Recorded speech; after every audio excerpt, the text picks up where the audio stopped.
We asked for assistance in locating an Esquimalt mugging suspect. Well, we have made an arrest in that. The mugging took place at the basketball courts of Victor Berger High School, and it was through the public tips and police intelligence that our officers were able to arrest a suspect. The suspect we arrested is a 16-year-old male from Esquimalt.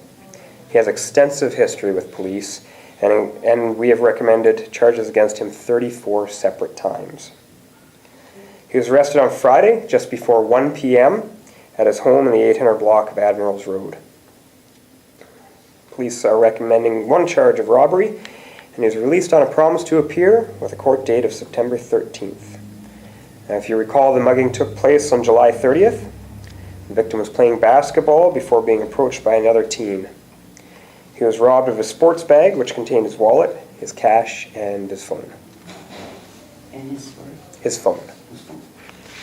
Were you able to recover the phone? I don't know what property was recovered. Was this the same kid who was also arrested, when there was that sort of mayhem night where a bunch of people had been mugged in different places? No. And then it said 34 charges recommended against him. Has he ever been charged? Or? Yeah, he's been charged before, yeah. Okay, but not necessarily 34 times. No, we've recommended 34 charges. So. And since, how long is this kid's history? He's only 16 now. Like, how quickly did he rack up 34? That's been a couple years, about 3 years. Yeah. And does this teen have a history of violence within those 34 charges? Yes, there have been violent charges forwarded. Is he in a foster home? Does he live with his parents? No, he is not in a foster home.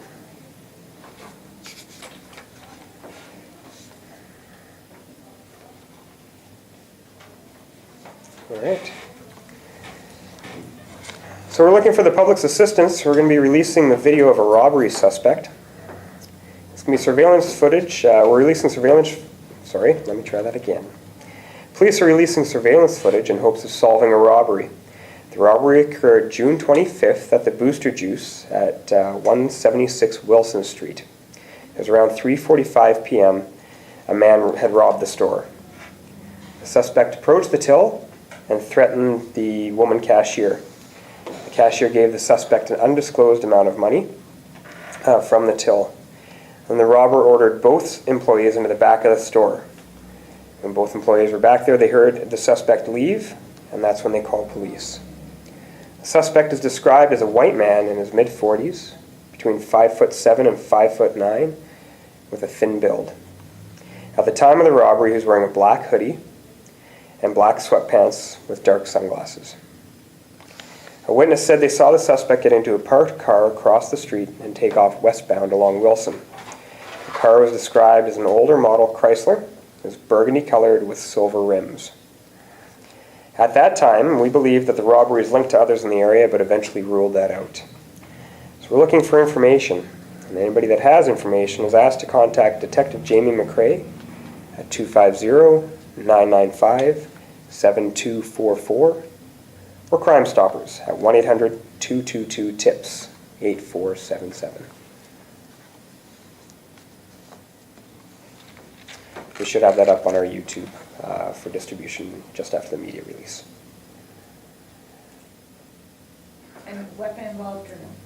Alleged to be a weapon, but none was produced.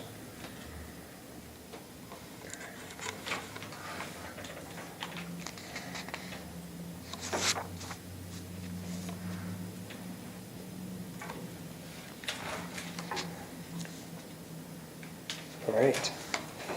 So we had an interesting call the other night. Fireworks inside a bar lead to a mischief charge.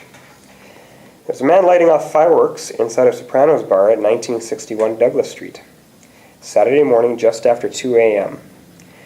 So it was near bar close, and the man lit off fireworks on the dance floor. The fireworks caused some damage to the electrical cables and burnt a hole in the carpet. One of the bartenders witnessed the incident and had the man removed by a bouncer.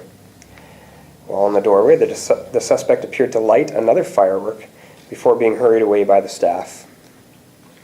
Police circulated the area for the suspect and finally located him at Douglas and View Street. There was a brief struggle with officers before he was arrested for mischief. We're now recommending a charge of mischief against a 43-year-old Lake Cowichan man. He was released on a promise to appear for September 15th. Thankfully, no one was injured in this. We've seen that before in bars, and there's been gigs where fireworks have gone awry. I think there was one in New York a couple years ago. Right, so thankfully, the staff was right on top of it this time. Almost like he, a visitor in town, moving it up for the weekend. Or like, Yeah, I don't know what he was doing in town. He was here from Lake Cowichan, so that's where he lives. 43, it just seems a bit old. Like I thought you were going to say 20. Yeah, it's it's unusual for a couple circumstances, right? At the age and that somebody's actually setting fireworks off inside the building. I don't see that too often. And were there fireworks found on him when he was located by police? No, I don't have that information. I don't believe there was. And alcohol factor in this? It's not in the report, but it's bar closed at Sopranos on a Sunday morning or Saturday morning. So I'm sure he's not there for the orange juice. So if he didn't have firecrackers on, it was just purely out of ID, you were able to ID him? Or just some people from the bar eventually ID'd? Yeah, they gave a very detailed description for us, so our officers that were in the area were able to pick him out pretty quickly. And you said there was a brief struggle? Yeah, the man initially resisted arrest with our officers, but as more officers came on scene, he realized that wasn't going to be advantageous. He wasn't like couching anymore? No.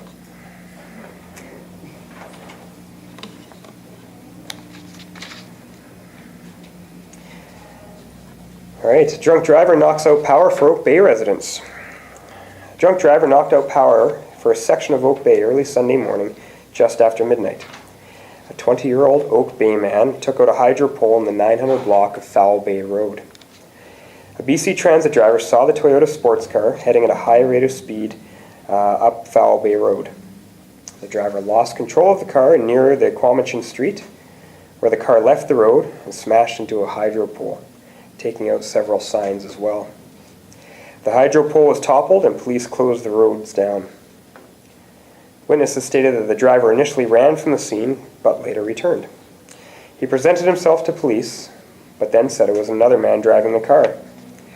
Our K-9 officers were called in, and they were used, but found no trace of any man running up and down Quamachin, where the suspect had alleged his friend went.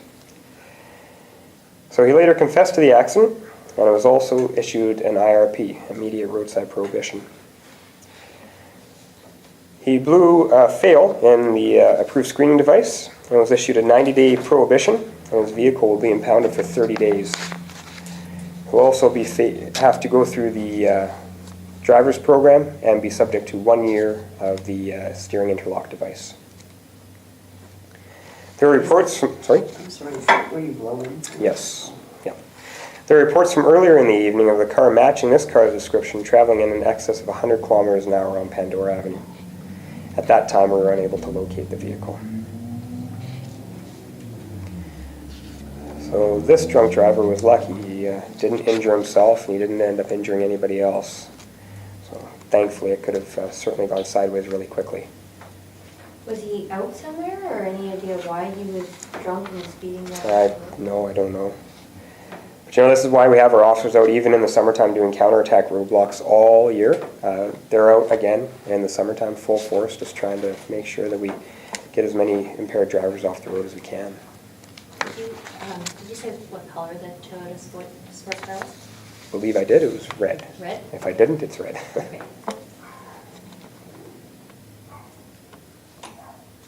And how old was this guy? 20-year-old Oak Bay resident. Is Quamachin in Oak Bay or Victoria? Victoria. Oh, he's okay. So do you know which sections lost power in Oak Bay? I don't know. But so hydro crews came in to fix the pole? Yeah, we had hydro crews on scene. They came in to restore all the power. How long did it take? I don't know. Okay. I remember So hearing reports Sunday morning though when I was up and about, like 10 o'clock in the morning, that power was out in Oak Bay. So So it was Sunday morning after midnight? yes.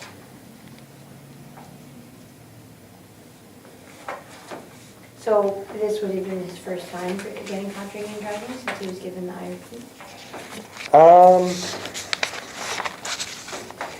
Does have a poor driving record that we have on record, and I don't know if it was this first time or not. So why, like, would he face dangerous driving charges as well? Like, so was he, like, cause damage to property, or why not the more serious criminal charges? Well, it's left to the discretion of the officer at the time. This is a single vehicle crash. Nobody else was injured. The property damage consisted of a hydro pole and a few other poles. Other than that, it's his insurance that's going to take the brunt of it. He's going to face the most penalties. And you have to think too, is if you go criminally, the sanctions, depending on what the outcome is of the trial, can be far less severe than what you get at a roadside prohibition. By the time you get your steering interlock in, you take your driver's course, you get your vehicle out of tow, it's been there for 90 days, you're looking upwards of a couple $1,000s for sure.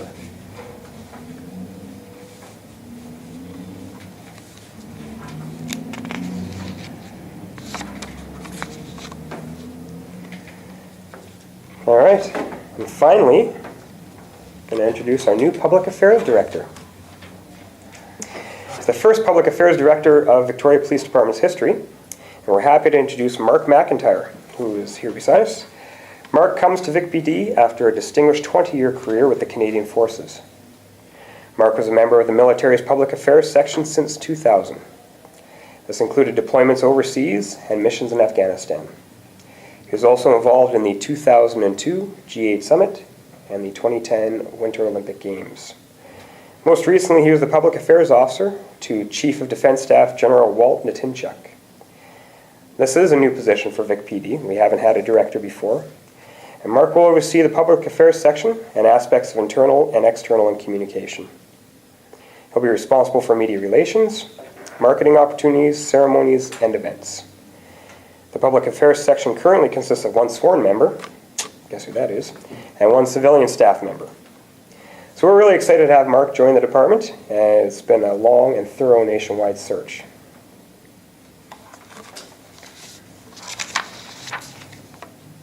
So if there are any questions for Mark, we can take those at a later time, set up interviews separately or whatever you choose.